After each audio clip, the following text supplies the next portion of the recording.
सभी दर्शकों को शेखर गौतम का विनर विनर नमस्कार। आप सभी दर्शकों का हमारे यूट्यूब चैनल लाइफ आर्ट पर हार्दिक अभिनंदन। कल हमने गीता के ये 8वें अध्याय का महत्व बताया था। आज हम ये गीता के 8वें अध्याय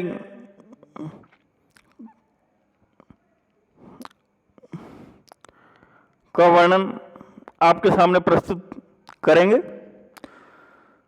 बोलो वासुदेवाय नमः। जय श्री कृष्ण।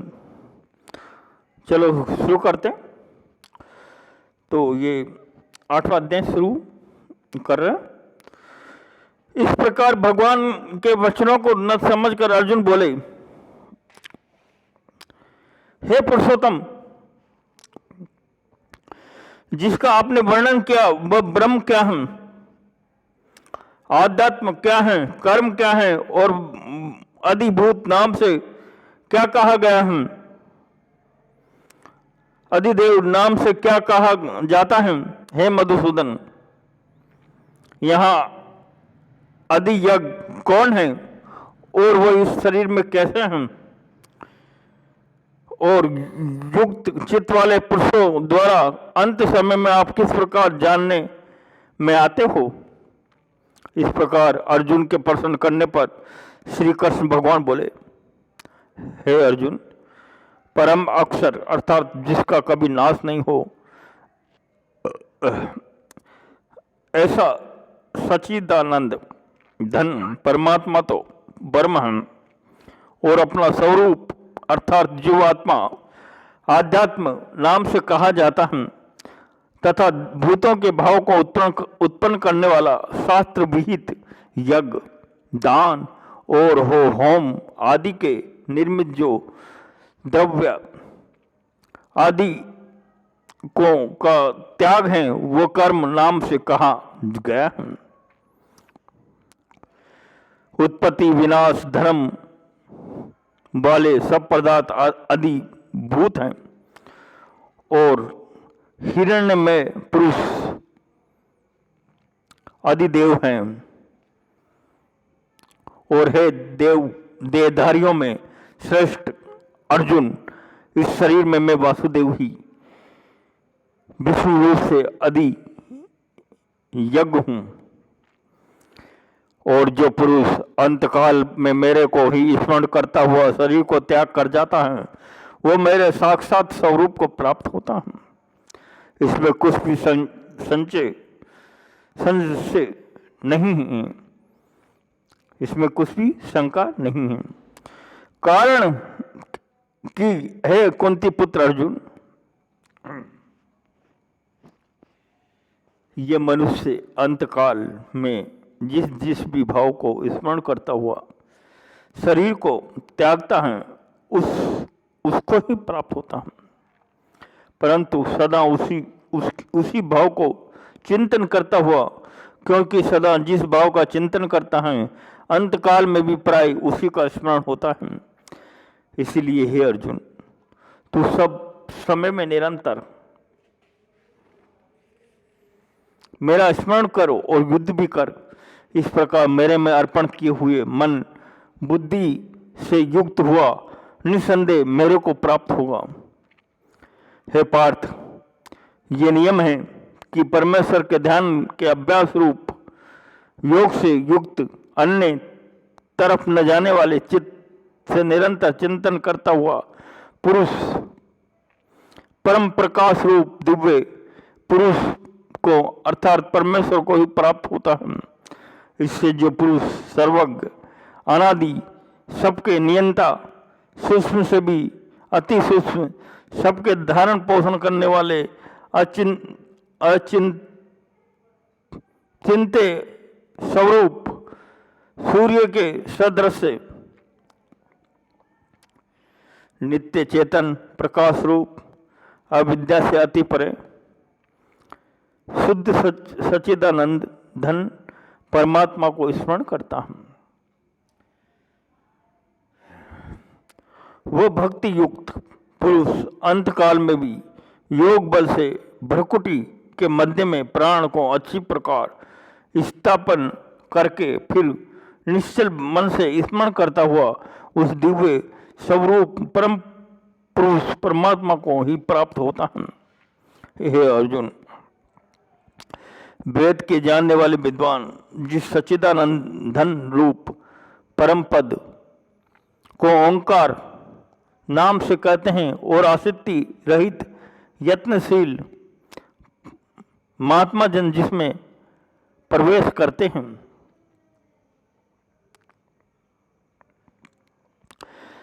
तथा जिस परम पद को चाहने वाले ब्रह्मचर्य का आचरण करते हैं, उस परम पद को तेरे लिए संक्षेप से कहूंगा, संक्षेप में कहूंगा। हे अर्जुन, सब इंद्रियों के द्वारों को रोककर तथा इंद्रियों को विषय से हटाकर तथा मन को हृदय में स्थिर करके और अपने प्राण को मस्तक में स्थापन करके योग धारणा में स्थित हुआ जो पुरुष ओम ऐसे इस एक अक्षर रूप ब्रह्म को उच्चारण करता हुआ और उसके अर्थ स्वरूप मेरे को चिंतन करता हुआ शरीर को त्याग कर जाता हूं, वो पुरुष परम गति को प्राप्त होता है। हे अर्जुन, जो पुरुष मेरे में अनन्य चित्त से स्थित हुआ सदा ही निरंतर मेरे को स्मरण करता है, उस निरंतर मेरे में युक्त हुए योगी के लिए मैं सुलभ हूं, अर्थात सहज ही प्राप्त हो जाता हूं।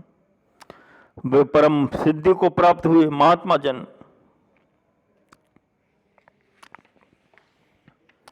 मेरे को प्राप्त होकर दुख के स्थान पर क्षण भंगुर पुनर्जन्म को नहीं प्राप्त होते हैं, उनका फिर पुनर्जन्म नहीं होता है, क्योंकि हे अर्जुन, ब्रह्मलोक से लेकर सब लोग पुनरावर्ती स्वभाव वाले अर्थात जिनको प्राप्त होकर पीछे संसार में आना पड़े ऐसे हैं, परंतु हे कुंती पुत्र, मेरे को प्राप्त होकर उसका पुनर्जन्म नहीं होता है, क्योंकि मैं कालातीत हूँ और ये सब ब्रह्म आदिकों के लोक काल करके अवधि वाले होने से अनित्य हैं।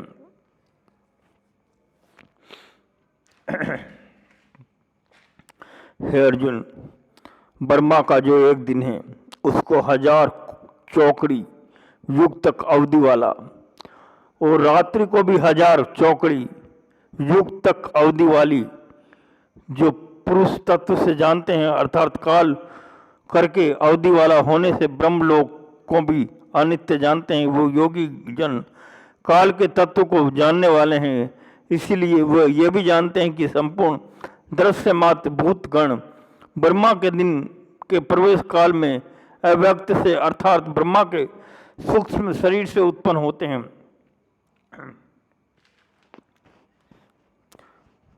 और ब्रह्मा की रात्रि में प्रवेश काल में उस अव्यक्त नामक ब्रह्मा के सूक्ष्म शरीर में ही लय होते हैं। वही ये भूत समुदाय उत्पन्न होकर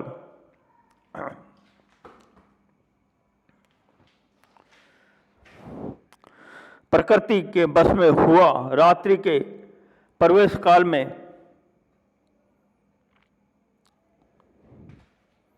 ले होता है और प्रवेश के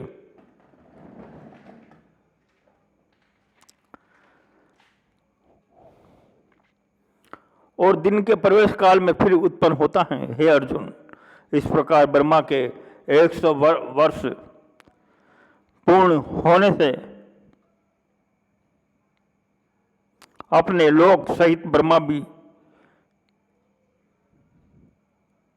शांत हो जाता है, परंतु उस अव्यक्त से भी अति परे दूसरा अर्थात विलक्षण जो सनातन अव्यक्त भाव है, वो सच्चिदानंद धन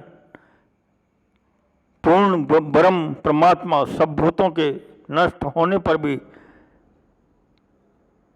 नष्ट नहीं होता है।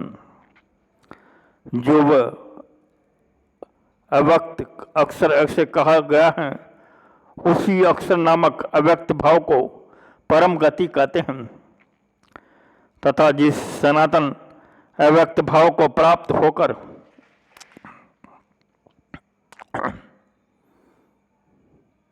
मनुष्य पीछे नहीं आते हैं, वह मेरा परम धाम है। और हे पार्थ,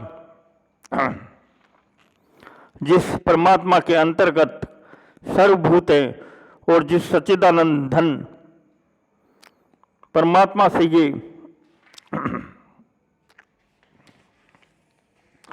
सब जगत परिपूर्ण है, वो सनातन अव्यक्त परम पुरुष अनन्य भक्ति से प्राप्त होने योग्य हैं। और हे अर्जुन, जिस काल में शरीर त्याग कर गए हुए योगीजन पीछे न आने वाली गति को और पीछे आने वाली गति को भी प्राप्त होते हैं, उस काल को अर्थात मार्ग को कहूँगा। उन दो प्रकार के मार्गों में से जिस मार्ग में ज्योतिमय अग्नि अभिमानी देवता है और दिन का अभिमानी देवता है तथा शुक्र पक्ष का अभिमानी देवता है और उत्तरायण के 6 महीनों का अभिमानी देवता है, उस मार्ग में मर कर गए हुए ब्रह्मवेत्ता अर्थात परमेश्वर की उपासना से परमेश्वर को परोक्ष भाव से जानने वाले योगीजन उपरोक्त देवताओं द्वारा कर्म से ले गए हुए ब्रह्म को प्राप्त हुए हैं। जिस मार्ग में धूम अभिमानी देवता हैं और रात्रि अभिमानी देवता हैं तथा कृष्ण पक्ष का अभिमानी देवता है और दक्षिणाई के 6 महीनों का अभिमानी देवता है, उस मार्ग में मर कर गया हुआ सकाम कर्म योगी उपरोक्त देवताओं द्वारा कर्म से ले गया हुआ चंद्रमा की ज्योति को प्राप्त होकर स्वर्ग में अपने शुभ कर्मों का फल भोग कर पीछे आता है। क्योंकि जगत के ये 2 प्रकार के शुक्ल और कृष्ण अर्थात देवयान और पितृयान मार्ग सनातन माने गए हैं। इनमें एक के द्वारा गया हुआ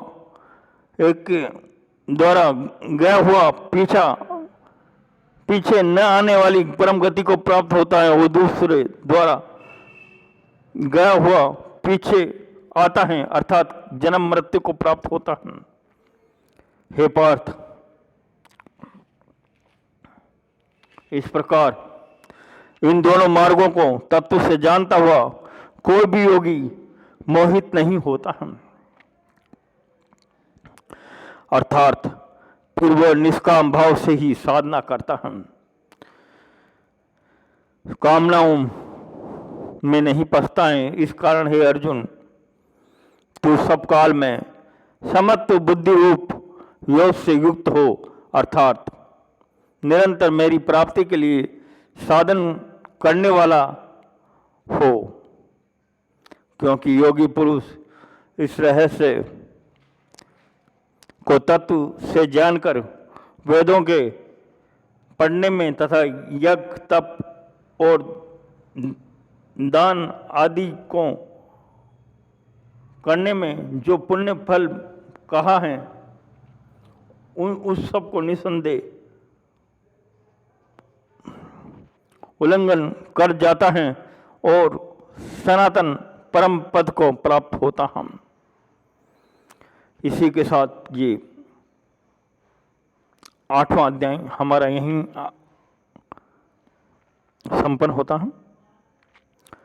आप सभी से अनुरोध है कि गीता के सभी अध्यायों को ध्यानपूर्वक देखें, सुने और मनन करें।